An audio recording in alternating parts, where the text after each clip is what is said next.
If you've ever tried to sing a note and as soon as you hit it, your voice either cracks or feels like it gives out, don't worry, I'm going to help you overcome that.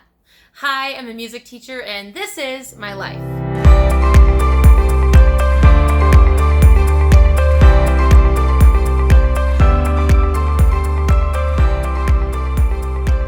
Welcome back to the channel, everyone, and welcome to those of you who might be new here. If you're a singer, then chances are at one point in your life, you've gone for maybe a really big note where you're belting or a higher note than you're used to singing, and your voice just cracks. Now, whether or not you've had hit the note the last time, chances are your voice may be experiencing some fatigue or maybe you're not supporting it correctly. But in this video, I'm going to show you and talk a little bit about some of the exercises that you can do to strengthen your voice, strengthen your diaphragm, and to avoid that crack from happening again in the future. But before we get started, be sure to give this video a thumbs up, subscribe to the channel, and ring that notification bell so that you never miss another video. So for the sake of this video, I'm primarily focusing on two vocal registers. The first one is the chest voice, and this is the one that we typically use day to day when we're speaking in conversation. If you're someone who belts, or even if you're someone who might sing in a more comfortable lower register, this is going to be your chest voice. If I place my hand on my chest, even when I'm speaking instead of singing, I can feel it resonating quite a bit. And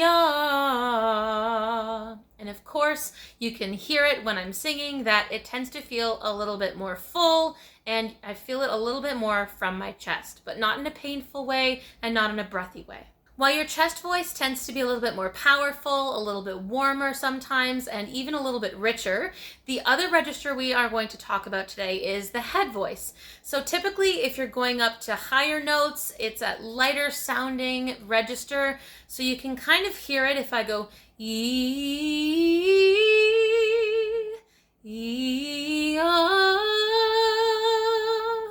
It's not quite as strong and powerful, but it gives me access to those higher notes without straining as much. So it's usually that higher note that you might be singing up here. It's a little bit more gentle sounding, but it gives you access, like I said, to that higher note range without having to strain too hard. You'll notice that you might feel the vibrations in a different place as well. So if I do my chest voice, I can feel it in my chest, but as soon as I transition up to the head voice, I feel a little bit more here. I really don't feel that same vibration coming from my chest. It's a good sign if you're touching your nose not to feel vibrations, because if you do, you might be nasal, but you don't want that. So that higher register, a little bit more floaty sounding, that gives you that access without sounding nasal. The problem sometimes comes when you're trying to transition from the chest voice up to the head voice, and sometimes on the way back down as well. So if I were to sing that same scale again on the ah vowel, you can kind of hear where my voice flips to head voice when I need to access those higher notes.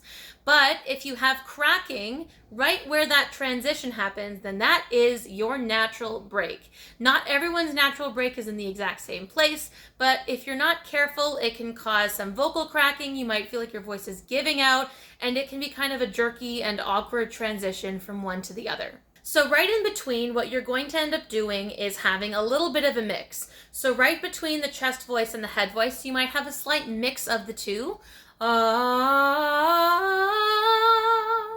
And sometimes I can feel that when I sing. And what it's going to do is it's going to basically bridge the gap from one register to another. And it's not that we're trying to eliminate either register. We're just trying to strengthen the connection where the two meet. So first, let's start with some helpful breathing exercises to strengthen that diaphragm. So you may have heard me talk about it before, but your diaphragm is this dome-shaped muscle at the bottom of your lungs, and essentially it moves as we are breathing, and when we're singing, it's a really important part of supporting your notes. So if you think about your stomach either moving outwards or inwards while you're inhaling and exhaling, that's your diaphragm at work.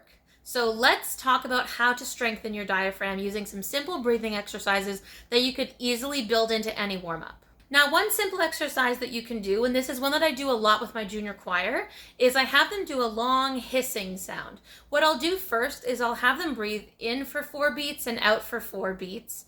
And I'll have them do that 3 different times to help them build some lung capacity. And then the last time they breathe in for 4 beats and they hiss it out. And the goal is to see which person in the choir or myself, which one of us can hiss the longest. So feel free to practice this one with me right now. Here we go. 1, 2, ready, breathe in.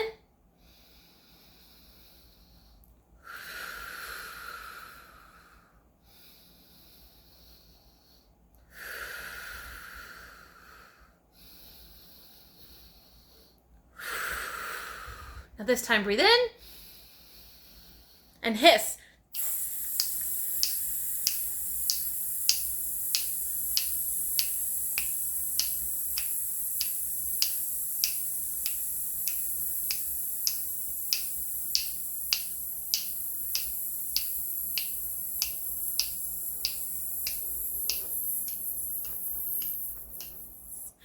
And that's about all I've got right now.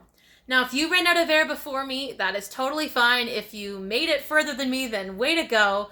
But it's a great way to strengthen that diaphragm, because by having that gradual release of air, you really have to be able to control the airflow from your core, not from your mouth. So as a singer, by creating your own resistance, you are strengthening your diaphragm, and to help that release of air not be quite as fast, it'll help you support your notes and control them a little bit better. Another exercise you could do is called the panting dog. So similar to that hiss, you're controlling the airflow, but this time you're working your diaphragm in both directions. So air going in and air going out.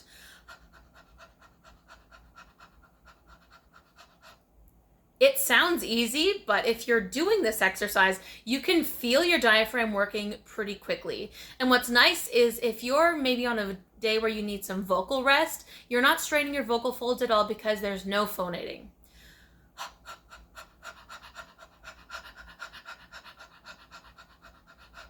You can also try this panting at different tempos, so a slower pant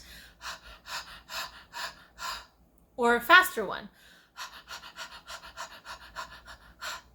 But this way, again, you are forcing your diaphragm to work hard so that by strengthening it, you are able to control that airflow both inwards and outwards. And hopefully this will help smoothen out that transition between your chest voice and head voice. Okay, now let's talk about some vocal exercises, some practical things that you could do in a warm-up if you're about to sing to help smoothen out that connection between that chest voice and head voice and bridge the gap. An easy one that I'm sure you've heard of before is doing a siren. So you could either start at the top of your range or the bottom of your range. It might help to do a little bit of warming up first. But here's what that siren would sound like. You're going to start at the bottom and you're going to go all the way up and you're going to go back down. And you could do that a few different times depending on how much air you take in. I'm going to start at the bottom of my range. So I'm going to start on an ah vowel. Ah.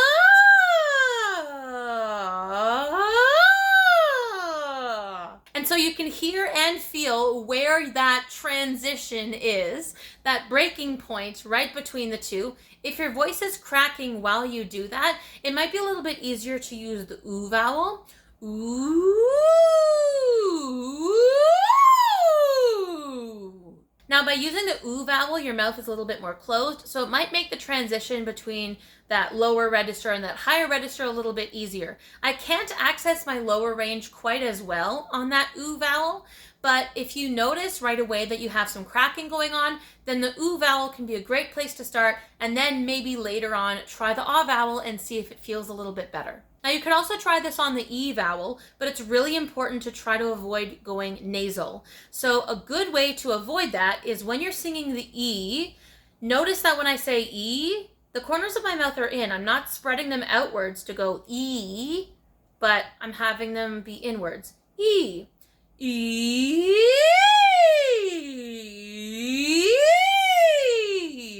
So I'm able to access those lower notes better with E instead of the oo. But do be careful. You want to avoid making a nasal tone as much as possible. This is going to force your diaphragm to work hard throughout those registers, and it's going to force your voice also to work through that messy middle part, that transition or that bridge between the two.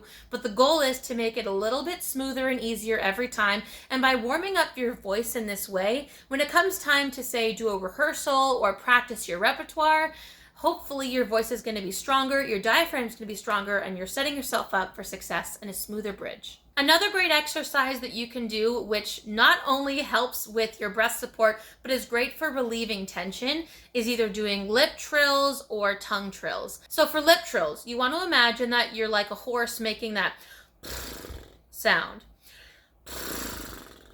Notice how relaxed the muscles in my face are, because I can get my lips, or if I really relax my cheeks, a horse tends to do the full face. But what you could do is you could even sing part of a scale on this.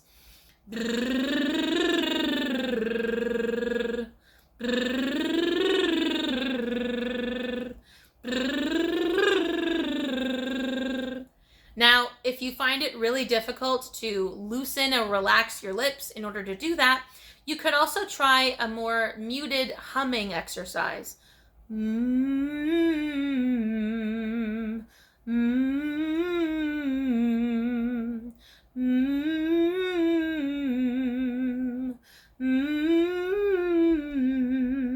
And I can start to feel that transition between my chest voice and head voice.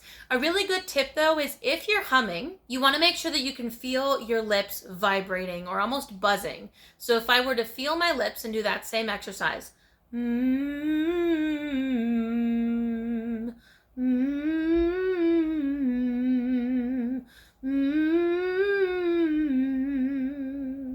that's a good sign that I'm not straining my muscles in my throat too much, and instead I'm focusing on having a nice quality of sound, even though I'm not fully singing. And sometimes it's hard to judge that. So if you can feel your lips almost like ticklish or kind of vibrating, then that's a good sign. This is nice because humming helps to keep your vocal folds in a nice relaxed position while still working the diaphragm and your breath support, as well as working on that bridge between the two registers. So now you have some key takeaways, some breathing exercises to help your diaphragm, and some practical vocal exercises to also help your diaphragm. I hope you found this video helpful. Please be patient with yourself, because this is not an easy thing and you're not alone. It's very common, but I don't want you to get discouraged or frustrated. It will take time, but with anything else, practice makes permanent and practice makes possible. So I hope you found this video helpful. If you did, be sure to give this video a thumbs up, subscribe to the channel, ring that notification bell so you don't miss any future videos.